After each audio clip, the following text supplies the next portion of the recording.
Welcome everyone. This is Dr. Francois du Toit, your naturopathic doctor and wellness coach. This will be the first podcast episode recording in many months, and so much has transpired.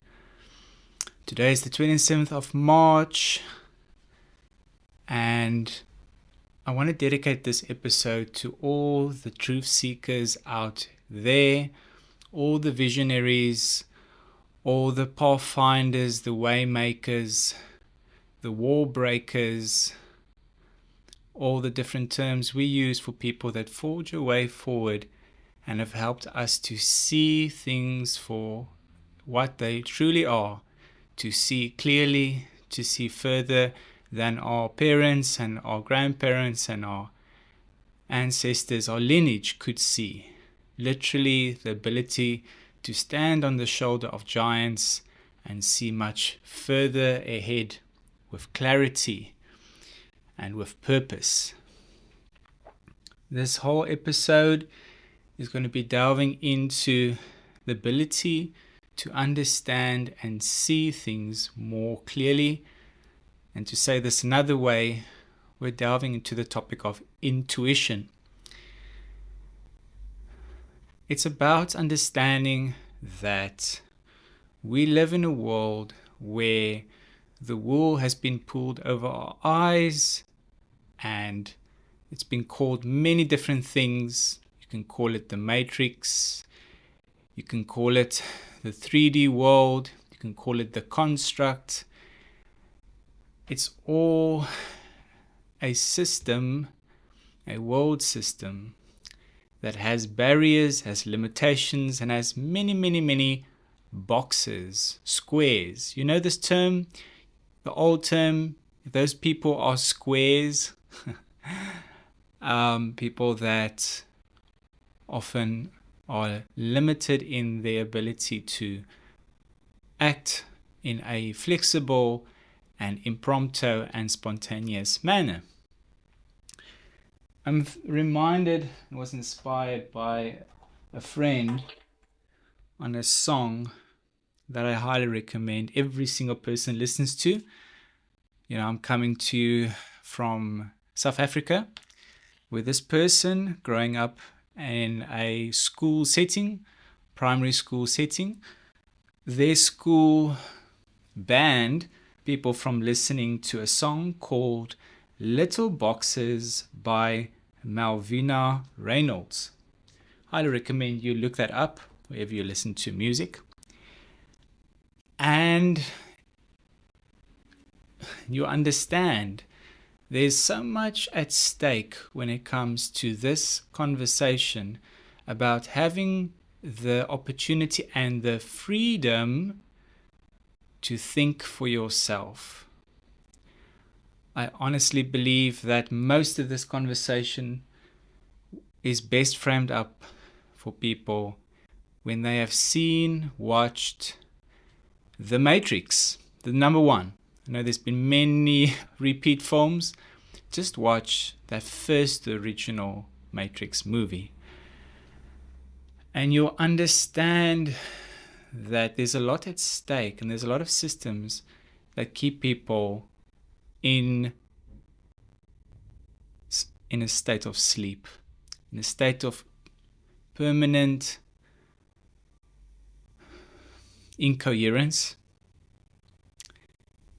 And I'm especially reminded about the scene where the main character Neo walks into the Oracle's kitchen for the first time, and she points up to a wall mural with Latin on it, and she says, "Do you know what that means, Neo? It means know thyself." It's a good first step for people that are looking to really understand the world around them. First, understand yourself, how complex you are. How deep is the complexity? Well, let's talk about the nervous system for now. Scientists have discovered that we are anywhere between 5 to 10% conscious. The other 95 to 90% of our mind is the subconscious. The parts of us we access when we are in deeply entranced meditative states, a trance-like state. Also, the state you go into every night when you enter into deep, restful sleep, especially dream sleep. I've been in a naturopathic clinical practice, even though my focus has shifted much more towards embodied physical support for clients for about 12 years. And how many of these conversations I've had with people where they tell me, I can't dream. I don't dream. And if I do have an inkling that I had a dream, I wake up screaming at night. I wake up crying. Our perpetual rat race life, the matrix, the Western construct world, keeps us in such a flight or fright response, the sympathetic nervous system, the stress response, that it's even difficult for the nervous system to dip into states of subconscious thought. One of the signs that you are dipping into the depth of the balanced and whole nervous system, meaning tipping the scale towards the parasympathetic nervous system, your vagus nerve dominant state, your peace response, rest and relax, rest and recovery, rest and digest. One of those signs is that you start dreaming and you remember your dreams. And then you enter into this world of the subconscious. And has it been termed by the famous psychologist Carl Jung, the shadow. And one of the key things to understand is that your shadow is not your enemy. Your shadow is there, a part of you, and it's for you, and it is already a part of you if you like it or not. And it's where the depths of understanding lie. Let's track this back. Another term for intuition. The world has become, thankfully, very aware of the importance of the gut, the gastrointestinal tract, and how essential it is for optimal human health. And there was a discussion on this on one of my earliest podcast episodes. And we also, it's common speech in the Western world. We talk about having a gut feeling. So yes, your gut speaks through the nervous system to the brain, through the production of neurotransmitters. This is all hardcore scientific fact. So we can tap into intuition by starting to listen to our gut feelings, our gut instincts. It's a step-by-step journey. And there is no specific teacher or guide or guru or book. They are all pointing and explaining and providing knowledge, including myself. The real journey starts when we learn. It's not about knowledge. It's not about the gray matter. It's not about the black and white. It's not about what you were taught in school and at university and by courses. It's by experience. No one can take away the fact that when you had a dream of two planes flying into these tall buildings, and then the people having these dreams in America immediately recognizing, these planes flying into the Twin Towers, and they just notch that up as, I had a bad dream. That's quite a hectic thing to see. And then a couple of weeks or a couple of months later, 9/11 actually happens. How can you not be convinced that there is more to life than when a dream speaks and reality manifests in your daily life. You have a embodied experience and experiential treatment. All of these things to say, whatever resonates with you is what resonates with you. Authenticity is a journey of trial and error, experiencing, embodying different things, embodying meaning you use the gifted human body that you have to try different techniques or practices, be it meditation or starting to record or write down your dreams and start to unpack them through, yes, lots of knowledge, lots of courses on Jungian psychology, on shadow work and in dream interpretation, or nature study, full embodied nature immersion like they do and teach at exceptional levels in Japan, forest bathing, which is called Shinroku, where you really tap into all of your 5 senses and even your 6th sense. This is what we're talking about, your intuition, your spiritual sense. And you start to see nature speaking back to you, except for all the health benefits of forest bathing or the prescription to go out into nature. You know, that prescription I mentioned in my first podcast episode, Return to Nature. The doctor's prescription coming out to everyone that has no side effects, no overdoses, can cure, has the potential to cure all dis-ease by itself, and depression and stress. And you deeply immerse yourself in nature and you start to see miracles and you start to see patterns emerging, and you are at awe, the awe state, akin to the flow state, where you feel yourself dipping into effortlessness, highly attuned and fast mental processing. You feel connected to your body, you feel connected to the world around you, which is one of the, at least some of the better teachers in terms of the aim of meditation. But that's a deeper discussion for another day. There isn't a podcast episode out on the benefits of inner stillness, touching on this, on meditation. And that deep awareness and connection with yourself and the world around you, it's where things start to make sense. Being able to see clearly and understand yourself and understand the world around you.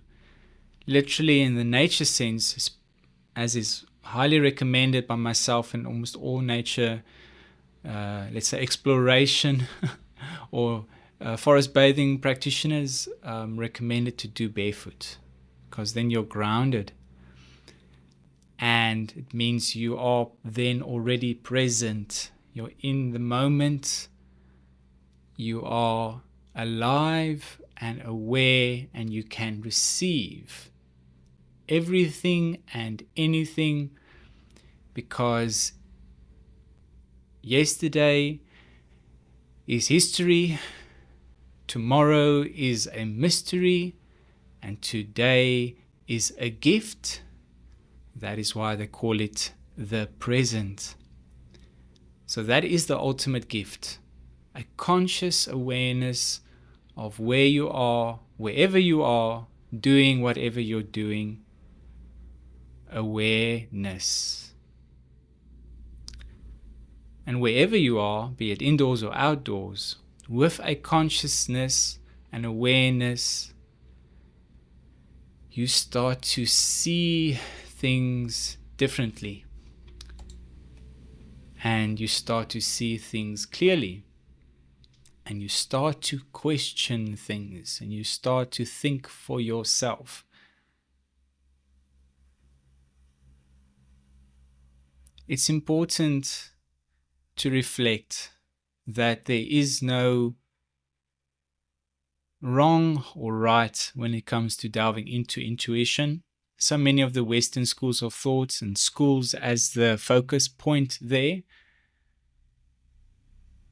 batter and bruise us into a box, into a correctional system where we are beaten and verbally abused, to follow a pattern, stay in that box,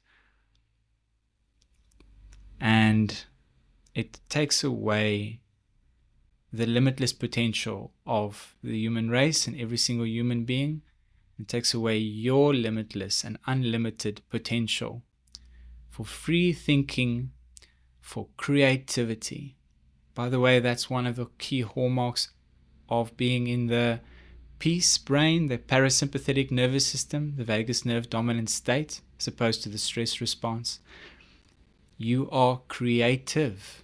You can write, you can sing, you can play an instrument, you can paint, you can dance, you can do highly complex sports, and you can dream.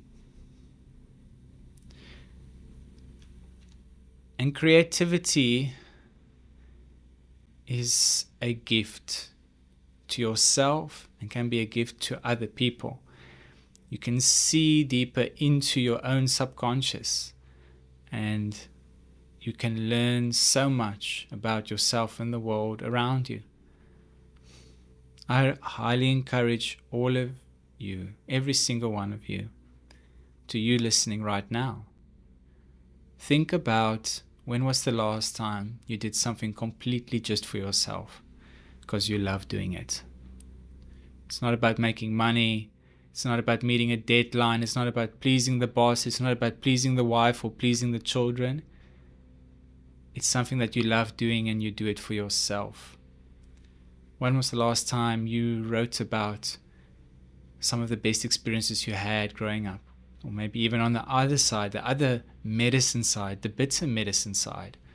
When was the last time you wrote about all the negative experiences you had that seem to stuff up your life? Or that's what we say if we are in the victim-based mindset. A mindset which needs some honest thought, intuitive thought as well, because we are ultimately always responsible for how we feel, how we think, and how we show up in the world. To frame this up, let's use an example.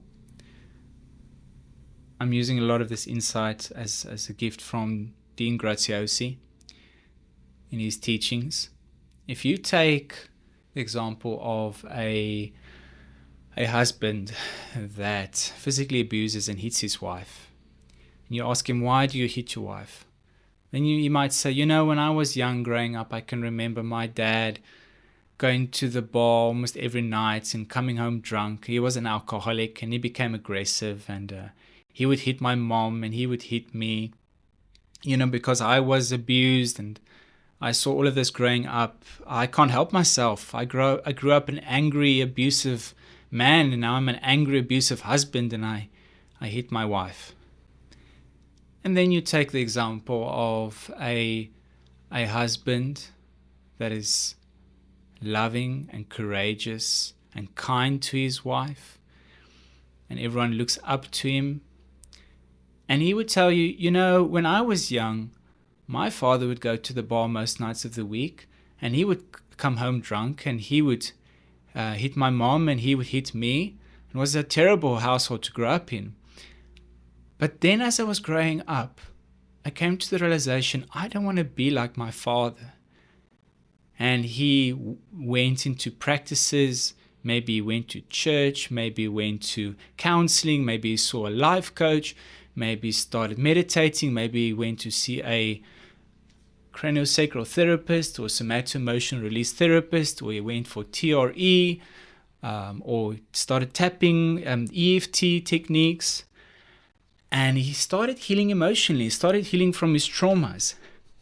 And it changed his life. And he healed him, and he became a different person. And by practice, by releasing fear, by releasing anger, by releasing sadness, he became a completely different man, became a completely different husband, and he's loving and kind to his wife and his kids and to everyone around him. Same story, different outcome. You choose. It's ultimate self-responsibility. We all have a choice. And where is the choice? The only place where choice is found? It's in the now. It's in the present moment. It's right where you are.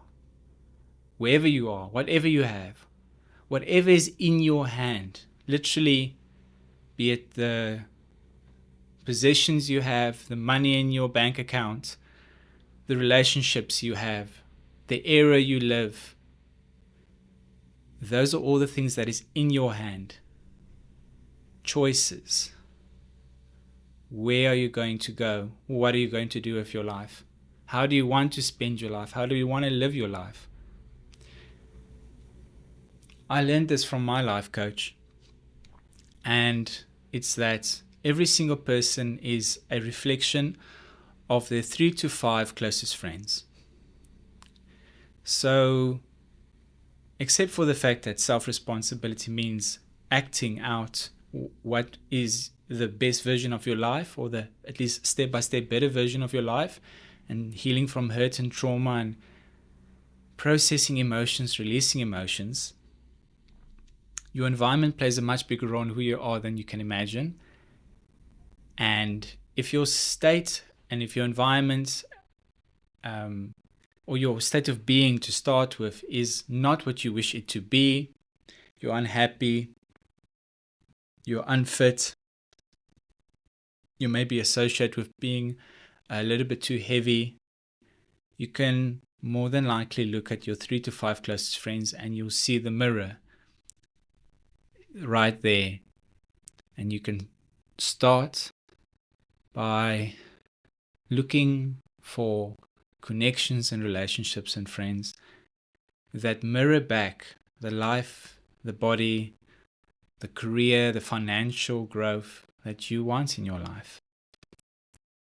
Because we all deserve to have the most abundant and blessed life. It is our birthright. All of these things are speaking to the depths of what is possible when we start to think about things. And how this ties to this topic on intuition is, I remember when this intuition journey started for me. When I was young, I would go into a flow state at night where I wrote in my journal. And I just wrote and I wrote and I wrote. I didn't have a guide. I didn't have someone tell me you should go do journaling, or you should write about your pain and your stress and your trauma, or write about your relationships in your life. It's something I was intuitively drawn to. I was attracted to, and something I enjoy doing as well. And I wrote and I wrote and I wrote. I wrote poems. I had spoken word writing. And I flipped back and I discovered some of these journals as I was cleaning out my shelves and my boxes, my little boxes. And I read through them and I was just astounded about the depth of human psyche and subconscious that came up from my younger version of myself, maybe from the age of 15 to 18 years old. And how many of those stories that I wrote about and those experiences I wrote about became repeated patterns in my life of the shadow of the subconscious. Because even though they were being expressed and they were being brought into the light, they were not being fully processed because I didn't have the knowledge or the tools that I have at this moment. Maybe only in the last I would say 18 years, when I started studying to become a naturopath, has been very eye-opening when it comes to the personal healing path. But it's really honestly in the last, I would say 8 years or so, when I started delving into craniosacral therapy and somato-emotional release therapy, embodied practices that help you to understand and express the emotions and the traumas of the body, and it rewrites your nervous system and releases the trauma and stress from the body. And suddenly you have new choices, you have a new future. Literally shifting you from, like I mentioned, with that abusive husband with the alcoholic father, shifting a person from the timeline where he's abusive and hurts other people physically to a timeline where he's loving, caring, and supportive and looked up to from everyone in his community. That's a timeline shift. And this is what these practices can do. And in every moment, in every day, there is choices. As we learn to become more consciously aware of our patterns, of our wounds, of how we were and are constantly brainwashed into thinking we are the victims instead of taking responsibility, and understanding that it's all the self. It's all on me, honestly. And that realization has been the greatest gift that I could have ever received.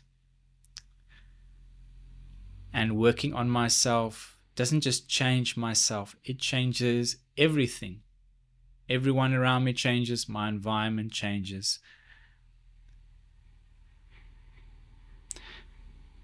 Starting to round off for today, I thank you honestly for listening. I thank you for supporting me on my journey of sharing, of unpacking the deeper mysteries of this experience, this earthly human experience,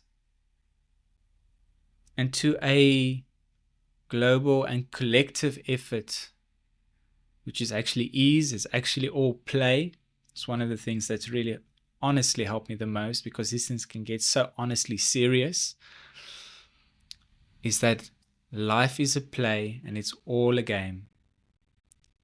We're all on stage, we're all actors playing a part. Like Shakespeare wrote many times, out, brief candle. Read that full paragraph and you'll see what a nice, intuitive, shadow, conscious awareness Shakespeare had. And so many other creatives that show us the way forward and see clearly. It's a journey where it becomes easier when you are fun and playful and enjoy every moment, knowing that everything always changes, everything is always expanding, looking for more fuller expression. So wherever you are, if you've been in a chronic state of fear and stress and anxiety, of depression, know that everything is always changing. Where? Now, in this present moment. You choose, you decide. And I honestly hope you choose and you decide to listen, and listen to your gut, listen to your dreams, really look at other people and see that they are mirrors of yourself, and your environment is a mirror of yourself. And you really have the grace to know where to start on this journey of understanding. I thank you. I bless you. Keep well.